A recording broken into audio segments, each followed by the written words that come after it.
இந்த கதையோட ஆரம்பத்துல ஒரு நைட் நேரத்துல சிட்டியை ஃபுல்லா காட்டுறாங்க. அங்க யாரோ ஒருத்தர் நிம்மதியாவும் அழகாவும் சாகிறதுங்கிறது அவ்வளோ லேசான விஷயம் இல்ல அப்படின்னு சொல்றாரு. அப்போ ஒரு கார் அந்த ரோட்ல பயங்கர ஸ்பீட்ல பறந்து வந்துட்டு இருக்கு. அந்த வழியா ஹெல்மெட் போட்டுக்கிட்டு ஸ்கூட்டர்ல வந்த ஒருத்தன் திடீர்னு அந்த காரை பார்த்ததும் ஒரு நிமிஷம் மிரண்டு போயிட்டான். அடுத்த செகண்டே அந்த கார் நேரா வந்து அந்த ஸ்கூட்டர் மேல பயங்கரமா மோதிருச்சு. அங்க ஒரு கொடூரமான ஆக்சிடென்ட் நடந்துருச்சு. அந்த அடிப்பட்ட வேகத்துல ஒரு சிவப்பு கலர் லாக்கெட் மத்த பொருள்களோட சேர்ந்து தூரமா போய் விழுது. ஆரஞ்சு ஜாக்கெட் போட்டிருந்த ஒரு பையன் அப்படியே ரத்த வெள்ளத்துல தூக்கி வீசப்பட்டு தரையில கிடக்குறான். ஆனா இதையெல்லாம் பண்ண அந்த கார் நிக்காம அங்கிருந்து மின்னல் வேகத்துல எஸ்கேப் ஆகிருச்சு. அந்த பையன் தன்னோட கடைசி மூச்சு இருக்கிற வரைக்கும் கையை லேசா அசைச்சு போராடுறான். முன்னாடி அப்படியே வெறிச்சு பார்த்துக்கிட்டு இருந்த அந்த ஆரஞ்சு ஜாக்கெட் பையன் நாம இப்ப செத்துற போறோமா, நம்ம லைஃப் இவ்வளவுதானா அப்படின்னு யோசிச்சு பார்க்கறான். கொஞ்ச நேரத்துக்கு முன்னாடி வரைக்கும் ஸ்கூட்டர்ல போனதை நினைச்சு பார்த்த அவன் தன்னோட வாழ்க்கை ரொம்ப சாதாரணமானதுன்னு ஃபீல் பண்றான். அவன் ஒரு காலேஜ் கிராஜுவேட். ஒரு கவர்மெண்ட் எக்ஸாம்க்கான அந்த ஊர்ல வெறித்தனமா படிச்சிட்டு இருக்கான். இப்போ அவனுக்கு 33 வயசாகுது. ஒரு டெலிவரி பாயா பார்ட் டைம் வேலை பார்க்கறான். அப்போ சமைச்சுக்கிட்டு இருந்த அவங்க அம்மாவோட முகம் அவனுக்கு ஞாபகம் வருது. ஒன்னுத்துக்கும் உதவாத தனக்காக அந்த அம்மா என்னவெல்லாம் பண்ணாங்கன்னு நினைச்சு பார்க்கறான். அவங்க ஒரு இன்சூரன்ஸ் ஏஜென்ட்டா, நர்ஸா, பூக்கடைன்னு எதையோ நடத்தி அவனோட அப்பா இறந்ததுக்கு அப்புறமும் இவ்வளோ வருஷம் அந்த அம்மா தான் அவனுக்கு ஃபுல் சப்போர்ட்டா இருந்திருக்காங்க. அப்படியே அந்த ஆரஞ்சு ஜாக்கெட் பையனோட மனசுல அவங்க அம்மாவோட போட்டோ வந்து போகுது. அந்த அம்மா அவனுக்காகவே வாழ்ந்து அவனுக்காகவே கடன் வாங்கி கடைசி வரைக்கும் கஷ்டப்பட்டு போன வருஷம் தான் கேன்சர்ல இறந்து போயிருக்காங்க. இப்போ இந்த ரத்த வெள்ளத்துல கிடக்கிறப்போ அந்த பையன் ஒன்று யோசிக்கிறான். நாம இங்கேயே செத்து போயிட்டா அம்மா நம்மளை நினைச்சு பெருமைப்படுவாங்களா? ஒருவேளை நான் ஒன்னுத்துக்கும் உதவாதவனா இருக்கலாம். ஆனா அவங்களுக்கு எல்லாமே நான் தான். அப்போ திடீர்னு அந்த பையன் முன்னாடி ஏதோ ஒரு வெளிச்சம் தெரியுது. அதை பார்த்ததும் அவனுக்கு பயங்கர ஷாக். அது வேற எதுவும் இல்லை, ஆக்சிடென்ட் ஆனப்போ தூரமா போய் விழுந்த அந்த சிவப்பு கலர் லாக்கெட் தான். அந்த லாக்கெட்டையே பார்த்துக்கிட்டு இருந்த அந்த பையனுக்கு ஒரு விஷயம் ஞாபகம் வருது. அவங்க அப்பா விட்டுட்டு போன ஒரே ஞாபகம் அந்த லாக்கெட் மட்டும்தான். தன்னோட கடைசி சொட்டு உயிர் இருக்கிற வரைக்கும் போராடி எப்படியாவது அந்த லாக்கெட்டை எடுக்கணும்னு மெதுவா தரையில ஊர்ந்து போறான். என் வாழ்க்கையில உருப்படியா எதுவுமே இல்லைனாலும் எனக்கு இப்போ இது ஒன்று தான் முக்கியம் அப்படின்னு அவன் நினைக்கிறான். கண்ணு இருட்டிக்கிட்டு வர அந்த நேரத்துல எப்படியோ கையை நீட்டி அந்த லாக்கெட்டை பிடிச்சிடறான். அவன் கையை தொட்ட அடுத்த செகண்ட் அந்த சிவப்பு லாக்கெட் பயங்கரமா ஜொலிக்குது. அதிலிருந்து ஒரு விசித்திரமான பவர் வெளியே வருது. ஒரு நிமிஷம் கழிச்சு ஒரு ஆன்மா மின்னல் வேகத்துல கீழே இறங்கி வருது. அப்படியே ஒரு பெட்ல படுத்துட்டு இருக்கிற கருப்பு முடி கொண்ட ஒரு பையனோட உடம்புக்குள்ள அந்த ஆன்மா புகுந்துருச்சு. ஒரு செகண்ட் கழிச்சு அந்த தெரியாத நபர் திடீர்னு கண்ணை முழிச்சு பார்க்கறான். சுத்தி முத்தி ஆச்சரியமா பார்த்த அந்த கருப்பு முடி பையன், நான் தான் இப்போ செத்துக்கிட்டு இருந்தேனே, அப்புறம் எப்படி இன்னும் உயிரோட இருக்கேன் அப்படின்னு தனக்குள்ளேயே கேட்டுக்கிறான். அதே சமயம் அவனுக்கு தலை பயங்கரமா வலிக்க ஆரம்பிக்குது. அவனோட பழைய நினைவுகள் எல்லாம் ஒவ்வொன்னா அவன் தலைக்குள்ள வந்து போகுது. அப்படியே திகைச்சு போய் முன்னாடி பார்த்த அந்த பையன் தன்னோட பேரு சோவி அப்படின்னு ஞாபகப்படுத்துகிறான். அப்போ அவனுக்கு முன்னாடி நின்னுட்டு இருந்த ஒரு அம்மா, ஒரு வழியா என் பையன் முழிச்சிட்டான் அப்படின்னு சொல்றாங்க. பக்கத்துல இருந்த அவங்க அப்பா, இப்ப எப்படி இருக்கு உனக்கு அப்படின்னு கேட்கிறாரு. சோவி ஒரு நிமிஷம் யோசிச்சுட்டு, தலைவலி தவிர மத்தபடி நான் நல்லா தான் இருக்கேன் அப்படின்னு சொல்றான். அதுக்கு அவங்க அப்பா கையை விரிச்சுக்கிட்டு, 3 நாளா நீ வலியில முணுகிக்கிட்டே படுத்துட்டு இருந்தப்பா, இப்பதான் எனக்கு நிம்மதியா இருக்கு அப்படின்னு சொல்றாரு. சரியா அதே நேரம் அந்த பையனோட வயிறு பயங்கரமா பசி எடுக்க ஆரம்பிக்குது. அதை பார்த்து அவங்க அம்மா ரொம்ப பாவமா, உனக்கு ரொம்ப பசிக்குது போல, உடம்பு தேரணும்னா நீ கண்டிப்பா ஏதாவது சாப்பிடணும் அப்படின்னு சொல்றாங்க. அந்த அம்மா சொன்னதை கேட்டதும் அவங்க அப்பாவோட முகம் அப்படியே வெளுத்து போயிடுச்சு. அந்த அம்மா அவங்க புருஷன்கிட்ட, உங்க மாஸ்டர் கிட்ட இருந்து ஏதாவது தகவல் வந்ததா அப்படின்னு கேக்குறாங்க. அப்போ நம்ம ஹீரோ ரொம்ப சீரியஸா ஒரு விஷயத்தை யோசிக்கிறான். அவனோட பழைய ஞாபகங்கள் படி பார்த்தா, அனோய் பகுதியில் இருக்கிற உப்பு மற்றும் இரும்பு மூலமா வர்ற வருமானத்தை அங்க இருக்கிற ஒரு கொல்லர், அதாவது மாஸ்டர் ஆஃப் த ஃபார்ஜ் தான் எடுத்துக்கிறாரு. ஜெனரல் மட்டும் பெர்மிஷன் கொடுத்தா அவரால் சூப்பரான வாள்களை செய்ய முடியும்னு ஹீரோவுக்கு ஞாபகம் வருது. அப்போ ஹீரோவோட அப்பா ஒரு பெருமூச்சு விட்டுக்கிட்டு, அவர் வருவாருன்னு நாம மட்டும்தான் காத்துக்கிட்டு இருக்கோம், இனிமே எல்லாம் அந்த கடவுள் கையில தான் இருக்கு அப்படின்னு சொல்றாரு. அதுக்கு அந்த அம்மா, வாசாட் கிளானை சேர்ந்தவங்க இப்போ என்ன சொல்றாங்க அப்படின்னு கேக்குறாங்க. அப்போ நம்ம சோவி ரொம்ப கோவமா ஒரு விஷயத்தை யோசிக்கிறான். இந்த வாசாட் கிளானோட தலைவன் வாசோமி தான் எல்லாத்துக்கும் காரணம். அவனால தான் இப்போ அவங்க பட்டறை ரொம்ப கஷ்டத்துல இருக்கு. ஊதா கலர் ட்ரெஸ் போட்ட ஒருத்தனோட முகம் அவனுக்கு ஞாபகம் வருது. அந்த ஆளு இவங்க பட்டறையை டெவலப் பண்ண உதவி செய்யறேன்னு சொல்லி இவங்க கிட்ட இருந்து 2000 வெள்ளி நாணயங்களை வாங்கிட்டு அப்படியே அல்வா கொடுத்து ஏமாத்திட்டான். அப்போ அவங்க அப்பா ரொம்ப சோகமா தன்னோட மனைவியை பார்த்து, பையனை பத்திரமா பார்த்துக்கோ, நான் கொஞ்சம் வெளியே போயிட்டு வரேன் அப்படின்னு சொல்லிட்டு கிளம்புறாரு. இவங்க இருக்கிறது சுத்தி சுவர் எழுப்பப்பட்ட ஒரு சின்ன வீடு. கொஞ்ச நேரம் கழிச்சு சோவி அப்படியே வெளியே வந்து பார்க்கறான். நம்ம முழிச்சிட்டோம் தான், ஆனா இன்னும் எதுக்குமே தெளிவான பதில் கிடைக்கலையே அப்படின்னு அவன் நினைக்கிறான். இரும்பு வேலை செஞ்சுட்டு இருக்கிற ஒருத்தரோட உருவம் அவன் மனசுல ஓடுது. இந்த ஞாபகங்கள் எல்லாம் சோவிங்கிற பையனோடதா? அவனோட அப்பா சோ சன் தான் இந்த பட்டறையோட மாஸ்டரா அப்படின்னு அவனுக்குள்ளேயே கேட்டுக்கிறான். அப்புறம் சிரிச்ச முகத்தோட இருக்கிற ஒரு அம்மாவோட முகம் ஞாபகம் வருது. நமக்கு காங் அப்படின்னு ஒரு பாசமான அம்மாவும் இருக்காங்க. அப்படியே குத்துச்சண்டை பிராக்டிஸ் பண்ணிக்கிட்டு இருக்கிற ஒரு பையனை பத்தி யோசிக்கிறான். அவனுக்கு சோ ஹக் அப்படின்னு ஒரு அண்ணன் இருக்கான். அவனோட லட்சியமே இந்த உலகத்திலேயே பெரிய வாரியர் ஆவணுங்கிறது தான். அப்புறம் ரொம்ப டயர்டா இருக்கிற ஒரு பொண்ணை பத்தி யோசிக்கிறான். அவளோட தங்கச்சி சோ யாங். அவளுக்கு உடம்பு ரொம்பவே முடியாம இருக்கு. ஹீரோ உக்காந்து புக்ஸ் பண்ணிக்கிற மாதிரி ஒரு சீன் அவன் கண்ணு முன்னாடி வருது. நம்ம 3 மாசத்திலேயே 1000 வார்த்தைகளையும் அந்த தத்துவங்களையும் படிச்சு முடிச்சிட்டோமா அப்படின்னு யோசிக்கிறான். அது மட்டும் இல்லாம அவன் தலைக்குள்ள ஏகப்பட்ட மருந்துகள், ஆயுதங்கள், அப்புறம் பழைய ஸ்கோல்ஸ் பத்தின விசித்திரமான அறிவெல்லாம் வருது. இதெல்லாம் கண்டிப்பா அவனோட ஞாபகங்கள் இல்லைன்னு அவனுக்கு புரியுது. தன்னோட தலைக்குள்ள ஏகப்பட்ட ஜாம்பவான்களோட உருவம் வந்து போறத பார்த்த அந்த பையன் ஒரே ஒரு மனுஷனோட மூளைக்குள்ள இவ்வளவு விஷயங்கள் இருக்க முடியுமா அப்படின்னு ஆச்சரியப்படுறான். ஆனா எல்லாத்தையும் விட முக்கியமா அவனோட மனசுல ஆழமா பதிஞ்ச அந்த ஜெனரலோட வார்த்தைகள் தான் அவனுக்கு ஞாபகம் வருது. அதை பத்தி யோசிச்சாலே போதும் அவனுக்குள்ள அடக்க முடியாத கோபம் பொங்கி வருது. தனது வீட்டு வாசல்ல நின்னுட்டு இருக்கிற சோவி, இங்க இருக்கிற எல்லாமே குழப்பமா இருக்கே, ஒருவேளை நாம வேற ஏதோ ஒரு உலகத்துக்கு வந்துட்டோமோ அப்படின்னு நினைக்கிறான். சாகறதுக்கு முன்னாடி தான் பட்ட அந்த வலியும் வேதனையும் அவனுக்கு ஞாபகம் வருது. நாம நிம்மதியா சாகணும்னு நினைச்சா கூட அது நடக்க மாட்டேங்குதே அப்படின்னு புலம்புறான். தலைய புடிச்சுக்கிட்டு ஏன் இப்படி நடக்குது, எதுக்கு நடக்குது அப்படின்னு குழம்பி போய் நிக்கிறான். பல்ல கடிச்சுக்கிட்டு இப்போ நான் உயிரோட இருக்கணும்னா என்ன பண்ணணும் அப்படின்னு யோசிக்கிறான். பயங்கரமான கோவத்தோட, நான் என்ன ஒரு ராஜாவாவோ இல்ல பெரிய ஜெனரலாவோ இல்ல ஒரு கடவுளாவோ மாறணுமா? எனக்கு தெரிஞ்சதெல்லாம் எக்ஸாமுக்கு படிக்கிறதும் எங்கேயாவது வேலை செஞ்சு காசு சம்பாதிக்கிறதும் தான் அப்படின்னு தனக்குள்ளேயே சொல்லிக்கிறான். வேற வழியே இல்லாம இப்போதைக்கு நாம ஒரு மார்ஷியல் ஆர்டிஸ்ட் ஆகிறது தான் ஒரே வழி. பக்கத்துல யாராவது பெரிய மாஸ்டர் கிடைப்பாங்களா அப்படின்னு தேடுறான். அப்போ அவனோட அண்ணன் ஹக்கு அங்க வாள் வச்சு பிராக்டிஸ் பண்ணிட்டு இருக்கான். இவனுக்கு கண்டிப்பா மார்ஷியல் ஆர்ட்ஸ் பத்தி தெரிஞ்சிருக்கும் அப்படின்னு நினைச்சிட்டு அவன் வாள் வீசுறத அமைதியா நின்னு வேடிக்கை பார்க்கறான். ஆனா அவனோட மூமெண்ட்ஸ் எல்லாம் ரொம்ப மோசமா இருக்கிறத பார்த்து ஹீரோக்கு ஒண்ணுமே புரியல. ஸ்கூல்ல என் கூட படிச்ச ஒரு பையன் இதை விட சூப்பரா வாள் வீசுவாரே, இவன் என்ன இப்படி பண்றான் அப்படின்னு மனசுக்குள்ள கிண்டல் பண்ணிக்கிறான். நம்ம ஹீரோ சோவி ரொம்ப சீரியஸா அவனோட அண்ணனை பார்த்து, இப்போ உனக்கு உடம்பு பரவாயில்லையா அப்படின்னு கேட்கறான். அதுக்கு அவனோட அண்ணன், இப்போதைக்கு என்னால நடக்க முடியுது, ஆனா முழுசா சரியாகல அப்படின்னு சொல்லிட்டு மறுபடியும் வாளை சுத்துறான்.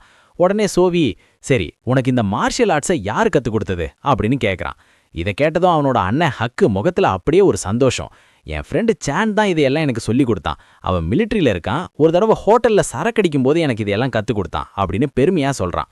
இதை கேட்ட நம்ம ஹீரோ, இதையெல்லாம் ஒரு வித்தையா நினைச்சு கத்துக்கிட்டு இருக்கியே, இதனால ஒரு பிரயோஜனமும் இல்லை அப்படின்னு மனசுக்குள்ள நினைச்சுக்கிட்டு, ஏன் நீ ஒழுங்கான மார்ஷியல் ஆர்ட்ஸ் மாஸ்டர் யாரையாவது தேடி போய் கத்துக்க கூடாதா அப்படின்னு கேட்கறான். அவன் சொன்னதை கேட்டு ஹக்கு செம கடுப்பாயிட்டான். என்னடா என்ன கிண்டல் பண்ண வந்தியா? நான் போகாத இடமா, ஒரு நல்ல டீச்சரை தேடி நான் எங்கெல்லாம் அலைஞ்சிருக்கேன் தெரியுமா அப்படின்னு கத்துறான். உடனே சோவி கையை ஆட்டிக்கிட்டே, சரி சரி என்னை மன்னிச்சிடு அப்படின்னு சொல்லிட்டு மார்ஷியல் ஆர்ட்ஸ் கத்துக்கணும்னு இவன் வீட்டை விட்டே ஓடி போனவனாச்சே அப்படின்னு யோசிக்கிறான். அப்படியே யோசிச்சு பார்த்த சோவி, இந்த காலத்துல இருக்கிற அந்த பழைய கிளான் ஆளுங்க கிட்ட இருந்து வித்தையை கத்துக்கிறது அவ்வளோ ஈஸி இல்லை போல அப்படின்னு நினைக்கிறான்.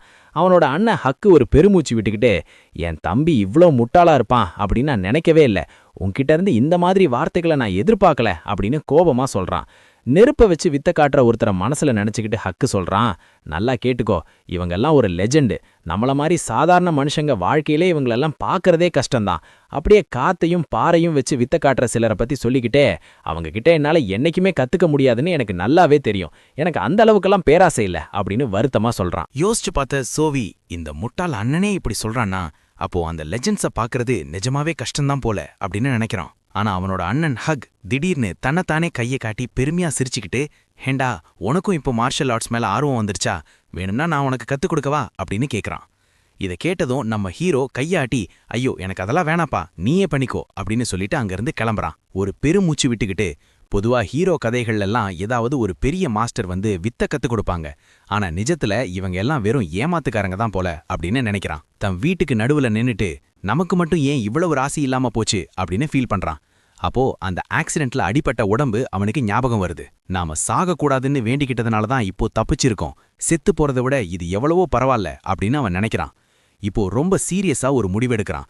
இன்னையிலிருந்து இந்த சோ குடும்பத்தோட வாரிசு நான் தான் அப்படின்னு கெத்தா ஒரு அடி எடுத்து வச்சு முன்னாடி வர்றான். எனக்கு முன்னாடி இருக்கிற ஒரே வழி இது மட்டும்தான் அப்படின்னு உறுதியா சொல்றான். சீன் இப்போ கட் ஆகுது. ஒரு பெரிய சைனா சிட்டி. இங்க வந்து இப்போ 2 மாசம் ஆகுது. அவனோட டெய்லி ரொட்டீன் ரொம்ப சிம்பிளா போயிட்டு இருக்கு. காலையில அவனும் அவன் அண்ணனும் சேர்ந்து காட்டுக்கு போய் மரம் வெட்டி விறகு எடுத்துட்டு வராங்க. சாயந்தரம் சாப்பாட்டுக்கு அப்புறம் அடுப்பு முன்னாடி உட்கார்ந்து கறியை ரெடி பண்றாங்க. அப்பப்போ பட்டறை வேலைகளையும் பார்க்கறாங்க. அப்பப்போ அங்க வர்ற கெஸ்ட்டுங்களை பார்த்துக்கிட்டு இப்படியே ஒரு சாதாரண வாழ்க்கை போயிட்டு இருக்கு. அங்க அப்பப்போ சிவப்பு ட்ரெஸ் போட்ட ஒரு வயசானவரை இவன் பார்க்கறான். தன்னோட அப்பா கையில ஒரு பை நிறைய வெள்ளிக்காசுங்களோட இருக்கிறத பார்த்து சோவி ஒரு நிமிஷம் நிம்மதி அடையறான். நல்ல வேளை, கையில வெள்ளிக்காசுங்க வந்துடுச்சு, இனிமே சாப்பாட்டுக்கு கஷ்டம் இருக்காது அப்படின்னு அவன் நினைக்கிறான். வீட்டுக்கு முன்னாடி மரத்துல இருந்து இலைங்க கொட்டிட்டு இருக்கு. ஹீரோ அங்க நின்னு யோசிக்கிறான். அவங்க அப்பாவுக்கு இந்த பணம் எப்படி கிடைச்சதுன்னு அவனுக்கு தெரியல. வீட்டுக்குள்ள ஹீரோவோட அம்மா யான் அவங்க புருஷன்கிட்ட இப்போ என்ன சொன்னீங்க அப்படின்னு அதட்டி கேக்குறாங்க. அதுக்கு அவங்க அப்பா சோசன் ஒரு மாதிரி குற்ற உணர்வோட நான் ஒரு 60 வெள்ளிக்காசுகளை கடனா வாங்கிட்டேன் அப்படின்னு சொல்றாரு. இதை கேட்டதும் அம்மாவுக்கு செம கடுப்பாகிடுது. எப்படி உங்களால இப்படி பண்ண முடிஞ்சது? அப்போ இந்த காசு எல்லாமே கடனா அப்படின்னு கேக்குறாங்க. அவங்க அம்மா பதட்டத்தோட நெஞ்சில கைய வச்சுக்கிட்டு எதுக்காக இவ்வளவு கடனை வாங்கினீங்க, இதை எப்படி திருப்பி கொடுக்க போறோம் அப்படின்னு கேக்குறாங்க. அதுக்கு அவங்க அப்பா நமக்கு இரும்பு வாங்கணும், அப்புறம் வீட்டு செலவுக்கும் காசு பத்தல, அதான் கடனா வாங்கினேன், இனிமே இதை பத்தி பேசாதீங்க அப்படின்னு சொல்லி வாயை அடைக்க பாக்குறாரு. உடனே அம்மா கைய விரிச்சுக்கிட்டு என்னது செலவுக்கு பத்தலையா, ஒரு மாசத்துக்கு இதுக்கு வர்ற வட்டியை கணக்கு பண்ணி பார்த்தாலே நம்ம கைகாலையே வெட்டி கொடுத்தாலும் இந்த கடனை அடைக்க முடியாது அப்படின்னு கத்துறாங்க. இதை கேட்டதும் அப்பாவோட முகம் கோபத்துல மாறுது. பல்ல கடிச்சுக்கிட்டு அப்போ என்ன எல்லாரும் பட்னி கடந்து சாகலான்னு சொல்றியா, நீ இப்போ சாப்பிடுற சாப்பாடு கூட இந்த கடனை வச்சு வாங்கினதுதான் அப்படின்னு எகிர்றாரு. அவர் அப்படி சொன்னதும் அம்மா ஒன்னும் பேசாம தலையே குனிஞ்சிடுறாங்க. அவர் கோவமா அவங்கள கடந்து போய்கிட்டே எல்லாம் நானே பாத்துக்கிறேன், நீ எதையும் நினைச்சு பயப்பட வேணாம், இப்போதைக்கு சீக்கிரம் சாப்பாடு எடுத்து வை அப்படின்னு சொல்லிட்டு போறாரு. இதையெல்லாம் கையை கட்டிக்கிட்டு வேடிக்கை பார்த்த நம்ம ஹீரோ சோவிக்கு ஒரு விஷயம் நல்லா புரிஞ்சிடுச்சு. நிலைமை இப்போ ரொம்ப மோசம். ஸோ ஃபேமிலி எல்லாரும் ஒன்றா உட்காந்து சாப்பிட்டுட்டு இருக்காங்க. கையில் ஒரு கிண்ணத்தை சாதத்தை வச்சுக்கிட்டு நம்ம ஹீரோ சோவி இங்கே நிலைமை ரொம்ப மோசமாக டென்ஷனாக இருக்குது அப்படின்னு யோசிச்சு பார்க்குறான். அதே சமயம் கிச்சனில் இருக்கிற அந்த அழுக்கை எல்லாம் பார்க்குறான். அப்போது திடீர்னு ஏதோ ஒரு புதுசாக ஒரு நாற்றம் அவனுக்கு வருது. மூக்கு சுழிச்சுக்கிட்டு மறுபடியும் அதே நாத்தமா அப்படின்னு கடுப்பாகிறான். அந்த கிச்சன்ல இருந்து வர அந்த சகிக்க முடியாத நாத்தத்தை பார்த்த ஹீரோ சாகிறது கூட ஒரு பிரச்சனை தான், ஆனால் இந்த நாத்தத்தை மட்டும் என்னால் தாங்கவே முடியாது, வீடு ஃபுல்லாக இவ்வளோ அசுத்தமாக இருக்கே அப்படின்னு நினைக்கிறான். சாப்பிட்டு முடிச்சதும் அவங்க அப்பா அந்த சாப்ஸ்டிக்ஸை மேஜை மேலே வைக்கிறாரு. ஒரு பெரிய பெருமூச்சு விட்டுக்கிட்டு இவ்வளோ வயிறு முட்டை சாப்பிட்டு ரொம்ப நாள் ஆச்சு அப்படின்னு சொல்லிட்டு அந்த சூப்பை அப்படியே ஒரு மடக்கு குடிக்கிறாரு. குடிச்சு முடிச்சதும் அவங்க அப்பா சத்தமாக ஒரு ஏப்பம் விடுறாரு. அதுக்கப்புறம் அப்படியே நகத்தை கடிக்க ஆரம்பிக்கிறாரு. இதை பார்த்து நம்ம ஹீரோக்கு அப்படியே தலை சுத்திடுச்சு. என்ன மனுஷன் இவரு இப்படி பண்றாரு அப்படின்னு ஷாக் ஆகி பார்க்கறான். அப்போ அவனோட தங்கச்சி சோயாங் சிரிச்ச முகத்தோட அவங்க அம்மா கிட்ட வந்து நான் 1 மாசம் கழிச்சு இன்னைக்கு தான் தலைக்கு குளிச்சேன் அப்படின்னு சொல்றா. அதுக்கு அவங்க அம்மாவும் அவளை பாராட்டுறாங்க. இதை பார்த்த ஹீரோக்கு இன்னும் கடுப்பாகுது. தலைக்கு குளிச்சதுக்கெல்லாம் யாராவது பாராட்டுவாங்களா, இதெல்லாம் என்னால ஏத்துக்கவே முடியலையே அப்படின்னு நினைக்கிறான். கடுப்புல ஹீரோ கண்ணை மூடிக்கிட்ட கொஞ்ச நேரம் யோசிக்கிறான். அப்புறம் திடீர்னு இடத்துல இருந்து எகிரி குதிச்சு எந்திரிக்கிறான். இப்படியே இருந்தா சரிப்படாது, முதல்ல இந்த வீட்டை மாத்தியே ஆகணும் அப்படின்னு ஒரு முடிவுக்கு வரான். நேரா அவங்க அப்பா கிட்ட போன சோரி உங்ககிட்ட அந்த தடிமனான கம்பளி இல்லனா மிருகத்தோட முடி ஏதாவது கிடைக்குமா அப்படின்னு கேட்கறான். அந்த அழுக்கு துணியை போட்டுக்கிட்டு இருந்த அவங்க அப்பா கொஞ்ச நேரம் யோசிச்சுட்டு இந்த காட்டு பன்னியோட முடி வேணா கிடைக்கும், வேட்டையாடுறவங்க கிட்ட இதெல்லாம் நிறைய சும்மாவே கிடக்கும், உனக்கு வேணும்னா எடுத்துட்டு வரவா அப்படின்னு கேட்கிறாரு. அதுக்கு ஹீரோ கண்டிப்பா எடுத்துட்டு வாங்கப்பா, ரொம்ப உதவியா இருக்கும் அப்படின்னு சொல்றான். அடுத்த சீன்ல சூரியன் நல்ல உச்சத்துல இருக்கு. வீட்டுக்கு முன்னாடி ஒரு பெரிய பை நிறைய அந்த மிருகத்தோட முடி கொட்டி கிடக்குது. அதை பார்த்த ஹீரோ இந்த வீட்டுல இருக்கிற எல்லாருக்கும் முதல்ல டூத் பிரஷ் ரெடி பண்ணணும் அப்படின்னு நினைக்கிறான்.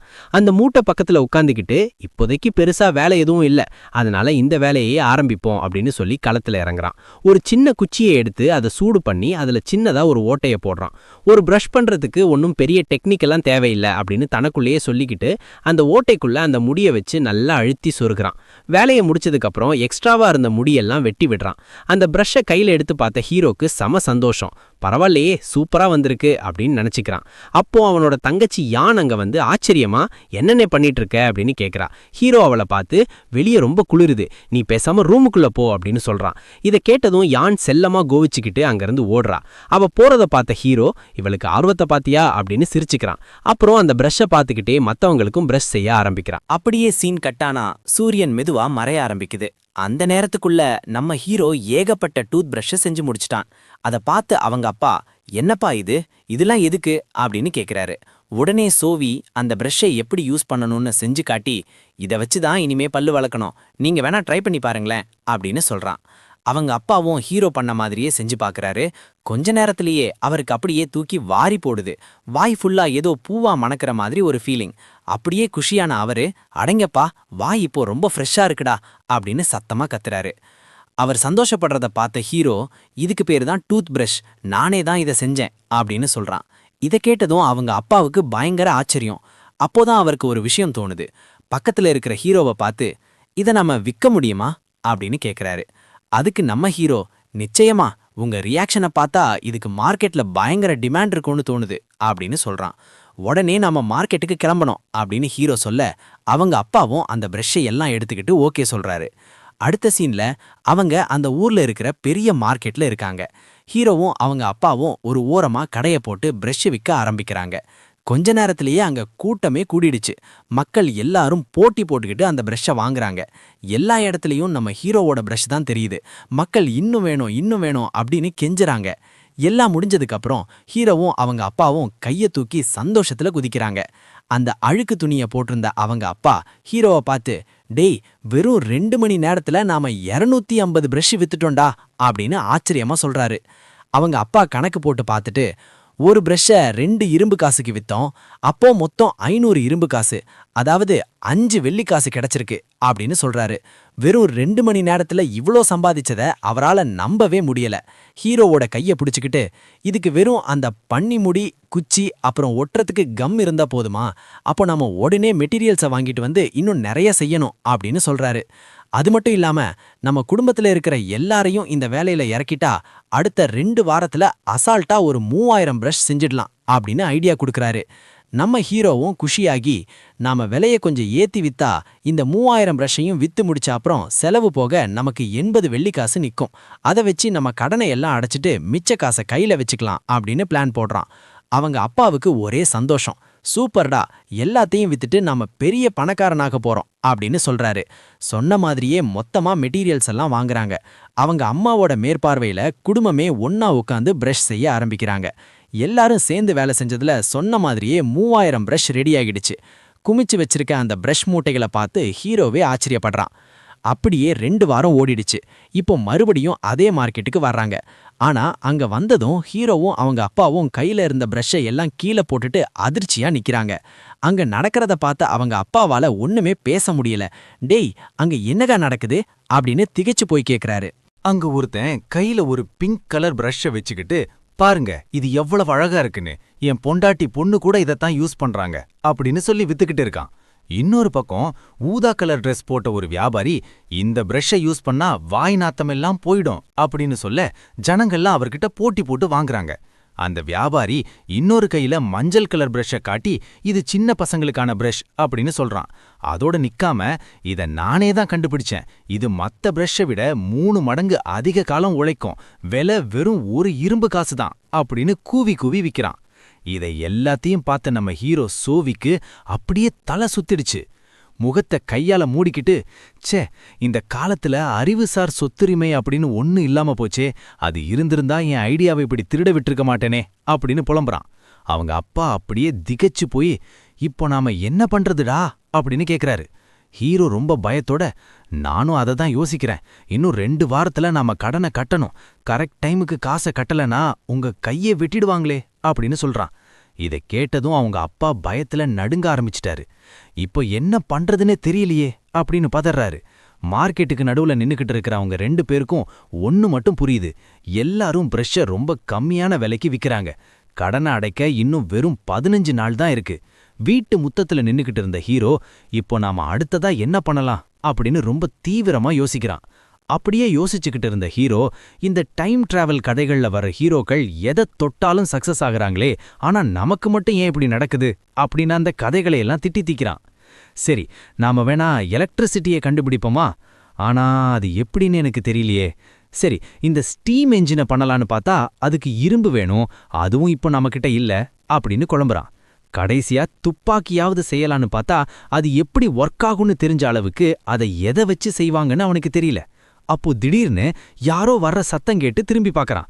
அவனோட தங்கச்சி யான் பின்னாடி வந்து நின்னுக்கிட்டு, அண்ணே, தண்ணி எங்க இருக்கு, நான் தலைக்கு குளிக்கணும் அப்படின்னு கேக்குறா. அதுக்கு ஹீரோ, இன்னைக்கு ஒரு நாள் குளிக்காம இரு அப்படின்னு சொல்றான். இதை கேட்டதும் அந்த பொண்ணு கடுப்பாகி, நேத்து கேட்டதுக்கும் இதே தான் சொன்னேன், இன்னைக்கும் இதே தான் சொல்ற அப்படின்னு முறைக்கிறா. ஹீரோ காதை குடைஞ்சுக்கிட்டே, நாளைக்கோ இல்ல நாளை மறுநாளோ குளிச்சுக்கோ, தண்ணி எடுத்துட்டு வர்றதுக்கு மட்டும் 2 மணி நேரம் ஆகும், உனக்கு அவ்வளவு வாசன்னா நீயே போய் எடுத்துட்டு வா அப்படின்னு அசால்ட்டா சொல்லிட்டான். யான் அவனையே ஒரு மாதிரி புரியாம பாக்குறா. சரியா அதே நேரம் அவங்க அண்ணன் ஹாக் வீட்டுக்குள்ள இருந்து வெளியே வந்து, ஆஹா, இன்னைக்கு விடியற்காலை எவ்வளவு அழகா இருக்குல்ல அப்படின்னு சொல்லிட்டு இவங்க 2 பேரையும் பார்த்து நேத்து நைட்டு நல்லா தூங்குனீங்களா அப்படின்னு கேக்குறாரு. அப்படியே அவரோட அந்த மர வாளை எடுத்து பிராக்டிஸ் பண்ண ஆரம்பிக்கிறாரு. அத பார்த்த ஹீரோக்கு செம டென்ஷன் ஆகுது. இன்னும் கொஞ்ச நாள்ல நாம நடுரோட்டுக்கு வந்துருவோன்னு தெரியாம இவன் பாட்டுக்கு ஒன்னும் தெரியாத மாதிரி இப்படி பண்ணிக்கிட்டு இருக்கானே அப்படின்னு நினைக்கிறான்.